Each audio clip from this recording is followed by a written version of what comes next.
Listen, JG, I had to put my Dallas blue on today. I had to put my Dallas blue on after that matchup.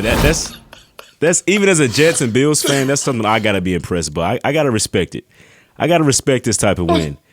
We came on here last week. This time, go ahead. So are you bandwagoning for a week? Is that what we're saying? I'm not necessarily bandwagoning. Bandwagon? I'm not necessarily. Yeah, you just said you put on the Cowboys blue. Is that not a bandwagon move? I'm not necessarily back, but somebody wins like that, you gotta respect it. Because we came on here just last week and was talking about how bad Dallas was against Green Bay, giving up that 14-point lead in the fourth quarter. So when you have guys coming out here where they dominate on all phases of the ball, I mean, the kicker was hitting 60-yarders, JG. We're talking about 60-yarders. I saw the game, but we acting like the only way we can give them credit is by being a bandwagon here, Jay. Like, you can give them credit and not have to hop on the bandwagon, sir. That's what I'm saying now. I'm going to wear the colors today. I'm gonna let them have it. That's it. I'm gonna let them have it. Especially when you play like that, JG. Both your running backs totally partnered in Ezekiel Elliott. Both got 2 rushing touchdowns in this. Dak Prescott got 2 touchdowns in this. 276 yards passing for him. And then you sacked Kirk Cousins 7 times, which is the most in a single game for you all that season. I mean, where are you failing in this concept? You lose against the Green Bay Packers, and they go back and say, "All right, that's enough of that. That's enough of that. That's enough." Michael Parsons promised Dak Prescott he wouldn't let something like that happen again, losing a 14-point lead. I mean, that's a way to respond. Yeah, I mean, you got to give the man props for that, but like at the same time, the Vikings. So we talked about this. Well, I felt like it was last week, maybe midweek prior. The Vikings have won several close football games. That doesn't indicate. I know they were like 8-1. Doesn't indicate they're a legit football team. They've been, you could say, lucky. They've, you know what I mean. But like the offensive line for the Vikings, just knowing some Vikings fans, I know it's been a sore spot for them in the past 5-6 years. I think we saw Sunday what happened. Guys were getting run over, like you mentioned before. Micah Parsons is dominating guys. Dorrance Armstrong dominating guys. DeMarcus Lawrence dominating guys. And then to make it worse, Dan Quinn was sending blitzes. And just the fact that we're able to neutralize really any semblance of rhythm, I think is what really hurt, because Jefferson only had 33 yards. I think Dalvin Cook had what? Did he even have 50 yards rushing? It was very bad because the Cowboys won the line of scrimmage on both sides of the ball here. Now, we've labeled the Vikings as the comeback kids or the comeback kings. I guess they're grown men. So let's say the comeback kings.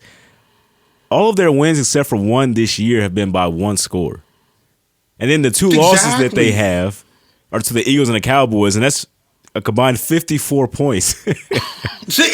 Exactly. So it's like, are they really good or are they just lucky? And I feel like they're just lucky, because if you were good, you wouldn't be losing your 2 games by the margin that you just mentioned here. I mean, good teams don't lose to other good teams to that degree. I mean, what we saw out there Sunday, like the Vikings aren't even in the same league if you were just to judge based on that. I mean, it was 3-3 early, and then you would have 37 straight. I mean, I will say, hey, do anything. Let me tell you something. We are prisoners of the moment, man. We're prisoners of the moment, because when they beat the Bills, that was my Bills, and they came back on and beat. I said, you know what? They're top 4. I said that, JG. They're top 4. I know you did, but like part of that was because they're the Bills, James. I think the Bills don't have luck. So I think you read too much into that. I think the emotion was so high, you had to justify another Bills heartbreak. But say, you know what? No, the Vikings are a really good team this year. This is a quality loss. I will put them in my top 5, James. But see, it backfired on you, unfortunately. See, there we go. You know what? I'm not even going to address it. I'm not even going to address it out of respect for the Bills. I won't do it. I will ask you this. After what you just saw with the Cowboys, are they serious Super Bowl contenders, JG? Do you believe they're Super Bowl contenders? They only been there one time since we've been born to the playoffs in one game. It's been a long time since the Cowboys have been serious contenders. What are you thinking? No, I'm thinking this is until they actually win a playoff game. that I convincingly. I know the Cowboys are not contenders in my opinion because we know what happens. Say they somehow they get the playoffs, they will lose in the first round. They lost to Jimmy Garoppolo, tried to hand them the game last year. Jimmy's a good quarterback. I would need to see some postseason success first. Until that happens, I can't say they are a contender. Jimmy gets too much. He gets a bad rap. He's a good quarterback. Jimmy's a good quarterback. James, but did you watch that game though? Like he was handing Dallas the game, and Dallas didn't want to take the game. Like this is a team that they had Aaron Rodgers beat in the playoffs. Byron Jones comes up to try to stop a 20-yard Aaron Rodgers scramble, and he just throws a dime to a wide open, what was it, Jared Cook or somebody, and they win the game on the field goal. Like Dallas does not know how to win in the playoffs. This is just a known fact, and until they do so, I can't in good consciousness say they're a contender. Now, do they have the talent? Yes. But I need to see the results in order for me to hop on that bandwagon. I'm glad you're stern because I'm gonna be on the other end. I'm saying they're contenders. I believe in Dallas right now. I believe in what they're doing. They won all these games with Cooper Rush, their backup quarterback. They got the quarterback back in Dak Prescott, and they play like this. I believe in them. But okay, so if you don't say that they're contenders, what do you think about this hype to get Odell Beckham? I mean, what do you think? Should the Cowboys really go after Odell Beckham?